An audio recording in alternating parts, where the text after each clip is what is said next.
Vamos então aqui criar, né, as nossas variáveis de acordo com os campos que eu vou precisar no meu formulário. Então, eu vou precisar do ID da reserva, então ele vai ser uma variável privada, vou chamar aqui de ID reserva mesmo. Vou precisar também, né, do ID dos quartos, então vai ser private int ID quartos. Vou precisar aqui do ID do cliente, então vai ser também o meu ID cliente. E vou precisar do meu ID do funcionário. Perfeito, são os quatro que eu tenho inicialmente ali. Depois nós vamos criar uma variável do tipo string, que vai ser para selecionar aí o tipo de reserva. Tudo isso com base no que eu tenho na tabela. Agora as datas, depois o valor, só que eu não vou ficar voltando aqui toda hora não. Então vocês já têm que entender que quando eu gero uma classe e crio as variáveis, tem que ser com os mesmos campos da tabela, que são os campos, obviamente, que eu vou utilizar para tratar as reservas. Aqui eu vou criar uma variável do tipo date, né, para trabalhar com as datas, que vai ser a minha data reserva. Se ele não reconhecer aqui a variável date, ó, percebam que ele não reconheceu ela. Quando fica vermelho é porque você precisa importar uma classe. Quando está dessa forma verde abaixo aqui, ó, né, fica mais fraquinho, preto, na verdade um traçado preto, é porque ele não utilizou ainda aquela variável. Tranquilo, não tem erro ali. Clica aqui do lado, ó, e adiciona a importação de Java, da classe Java aí, né, para data. Já vai funcionar, beleza. Além então da data reserva, eu tenho aí também outras datas, né, que eu sei que eu tenho a data de entrada. E eu tenho também a data, obviamente aí, date de saída, que é a data saída. Perfeito. Eu tenho aqui também o valor, né, que ele vai custear ali, que o cliente vai pagar, então ele vai ser do tipo double. Posso colocar aqui valor, se eu não me engano foi valor quarto que eu coloquei lá. Então vou verificar para que fique semelhante ao que eu tenho aqui, não tem que ser exatamente igual, ó, é valor quarto mesmo, mas que fique semelhante. E o estado aqui, tá joia? Que é aí, né, o estado da reserva, se está disponível ou não. Então tenho que criar também esta variável. Vamos criar ela aqui como se fosse uma string mesmo. Vou colocar aqui estado. Perfeito. Variáveis criadas são essas que eu vou utilizar. Agora eu tenho que gerar o método. Para gerar o método, eu ensinei que é bem simplesinho. Você vem com o botão direito aqui e cria o seu construtor. Então, inserir código. Gera primeiro um método construtor, perdão, é dentro aqui do método principal, né, do VReservas, que senão ali fora ele não deixa. Botão direito, inserir código. Você vai criar primeiro um construtor vazio, sem relacionar nenhum campo das tabelas, ó, perfeito. Vem com o botão direito novamente, insere o construtor novamente agora com todos os campos. Ok. E aí ele vai gerar um método para cada né, para cada uma das variáveis que você definiu ali em cima. Ele vai falar então que this ID quartos recebe ID quartos, this ID cliente recebe ID cliente e assim por diante.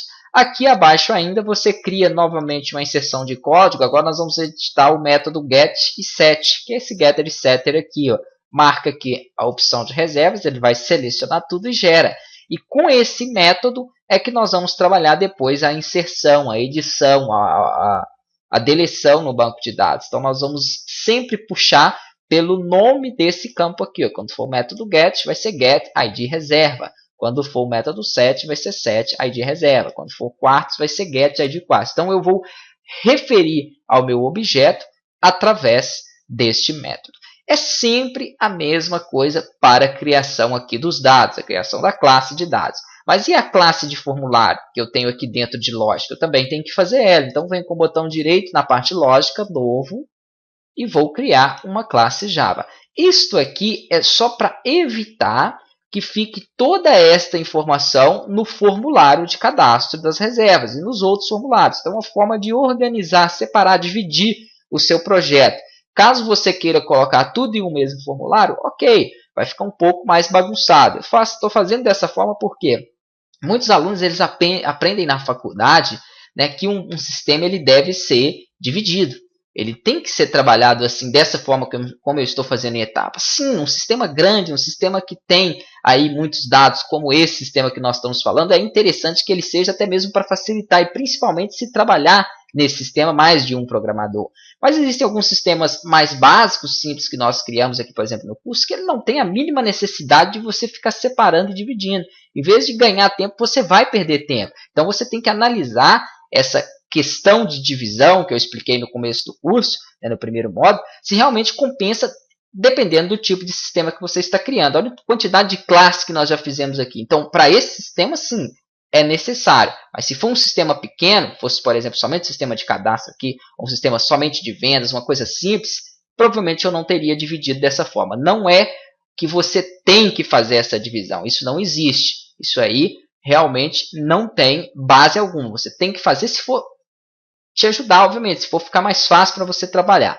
Vamos aqui então criar a nossa classe para a gente programar ela na próxima aula. É uma classe para formular, então estou utilizando o F aqui antes. Vai ser F o nome do objeto que eu estou utilizando. Ou melhor, eu vou nem criar ela dessa forma, eu vou copiar uma outra aqui que nós podemos utilizar os parâmetros que já estão inseridos ali. Pode ser a de produtos, botão direito, copiar, venho aqui na pasta lógica, botão direito, colar, refatorar, que é para quê? Para que eu possa modificar o nome. Quando eu clico em refatorar, aqui acima então eu posso colocar F reservas, que ele já vai criar para mim uma classe idêntica de produtos, mas vai substituir aonde tiver produtos, né, os métodos produtos, para o método de reserva. Vou clicar em refatorar, a minha classe aqui está pronta, né? Percebam que ele vai manter para mim aqui a mesma importação de dados, né? As mesmas classes que eu tinha feito, vai trocar aqui produtos para reservas, nós vamos modificar alguns dados aqui, eu vou estar explicando, pelo menos nesse primeiro form, o passo a passo, porque isso aqui já foi passado no primeiro módulo, e depois nós vamos um pouco mais direto a partir aí, né, da próxima etapa do sistema.